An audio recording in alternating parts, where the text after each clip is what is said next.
Hi, today we're going to talk about Chapter 4, Lesson 5, which is comparing properties of functions. We're t- we're working with y equals mx plus b. The two main things that we care about that we can handle are the slope and the y-intercept b. So these are going to be the two numbers that we're going to care to compare because the y and the x are going to stay the same in all of the equations, but the slope and the y-intercept are what we really need to look at so that we can make a determination on which equation is better for what's happening for us. So this part of the math class is going to teach you to analyze the different types of graphs and equations. Okay. Well, really, we're just going to look at this one equation and we're going to analyze what happens with different numbers. Okay, so to start with it, what we need to do is we need to look at the equation, right? So, reading problem number 1 about portraits, it says Paulo's Portraits charges $15 per photo with no sitting fee. So the cost per photo is going to equal $15 per photo. So that's our equation. The cost is equal to 15p. Okay, then it says the graph shows the fees for Clear Image Studio. So we have two companies. We have Paulo's Portraits and we have Clear Image Studio. It says to compare the functions by comparing their rates of change. So we have two choices then.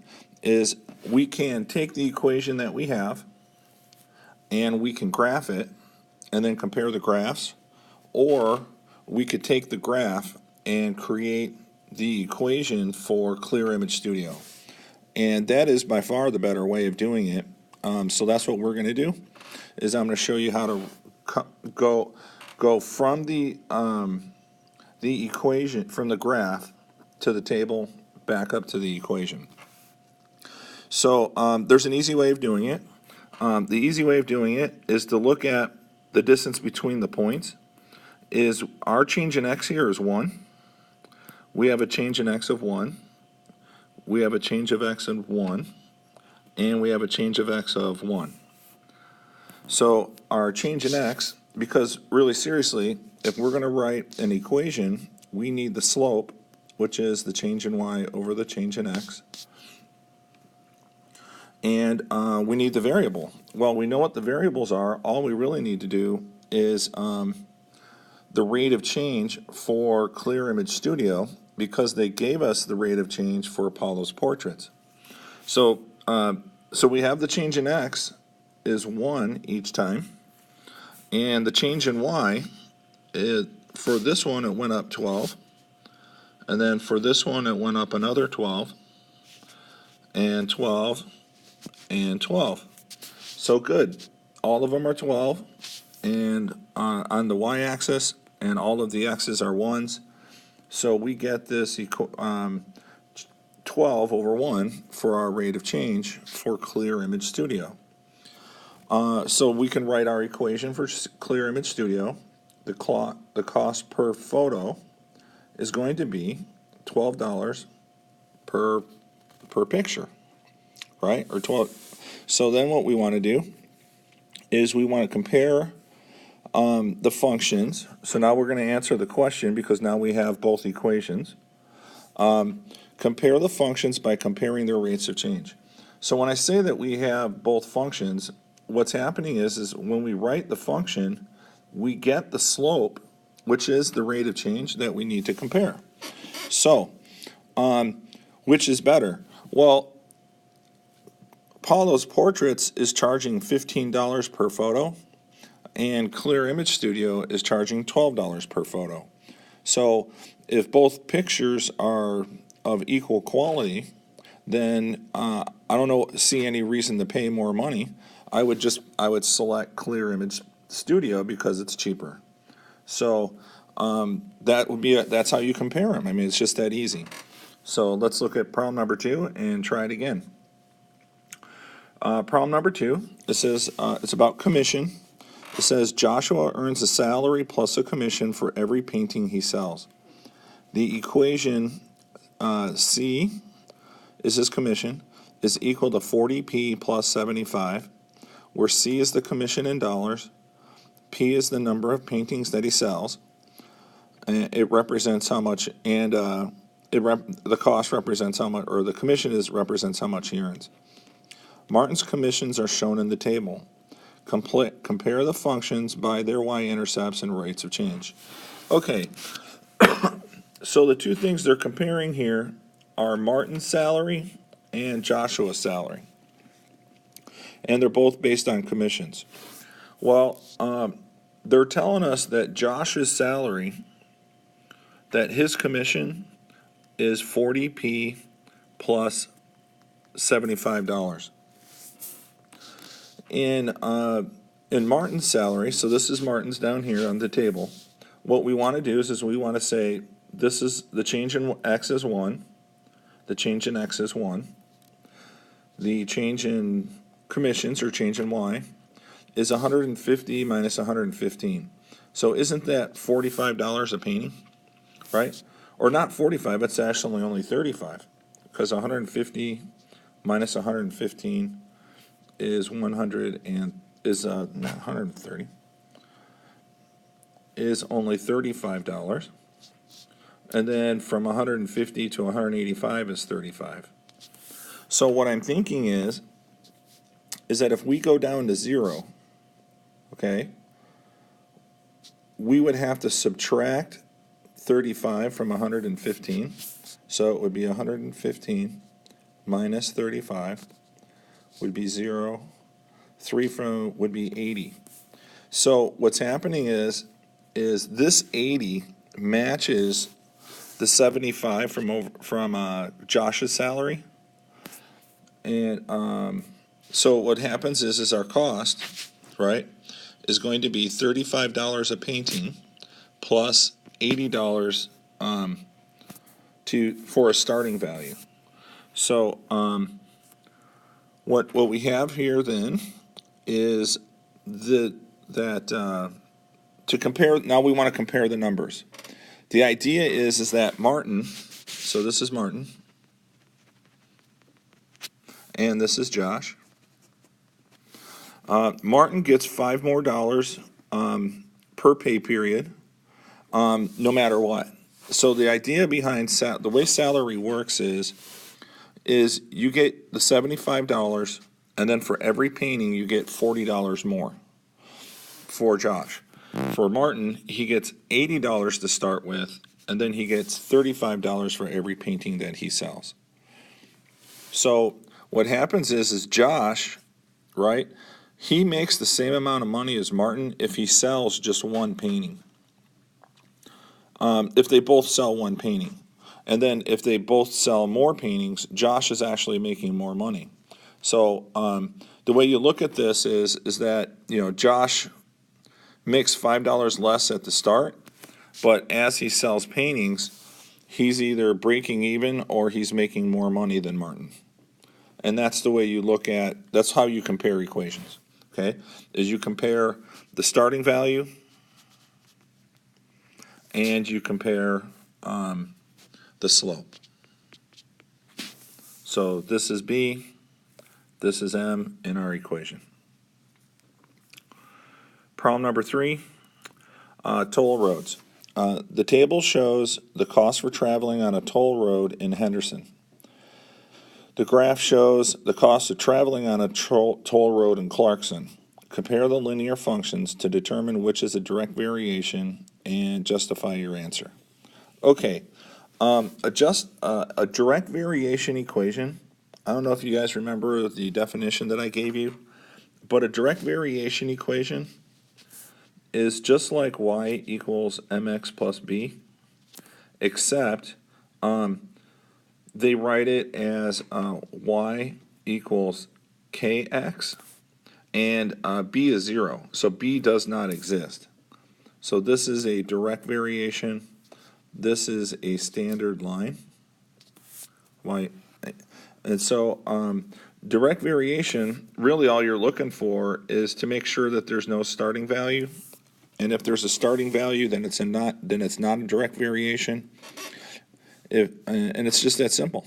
If there's no starting value, if it goes through the origin, then it's direct variation. It's that simple. Okay, so let's look at number 3 and let's keep going. Let's keep going with trying to. We need to find both equations.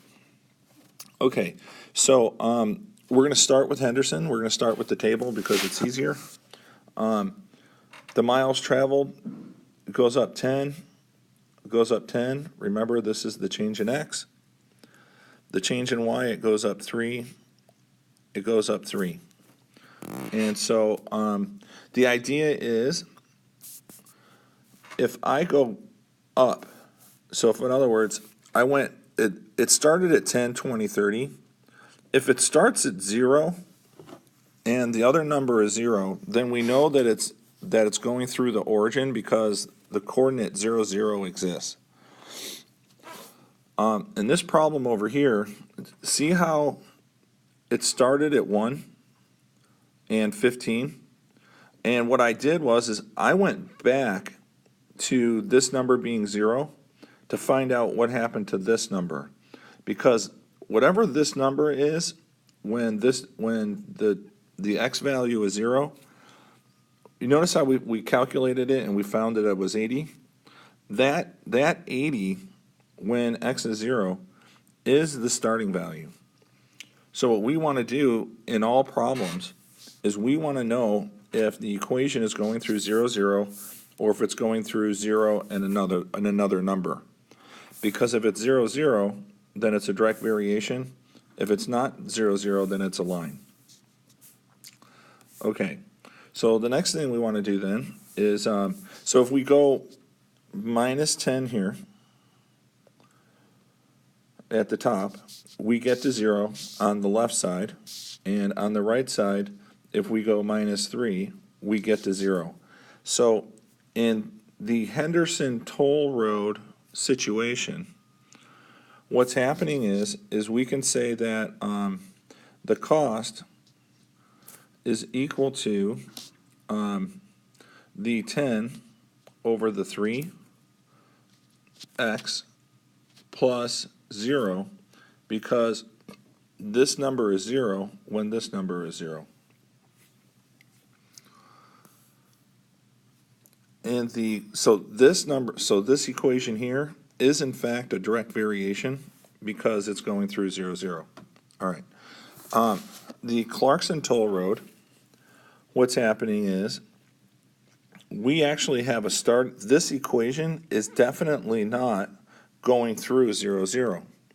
So we know for sure that this equation, just by its graph, that it is not a direct variation. So this is not direct variation.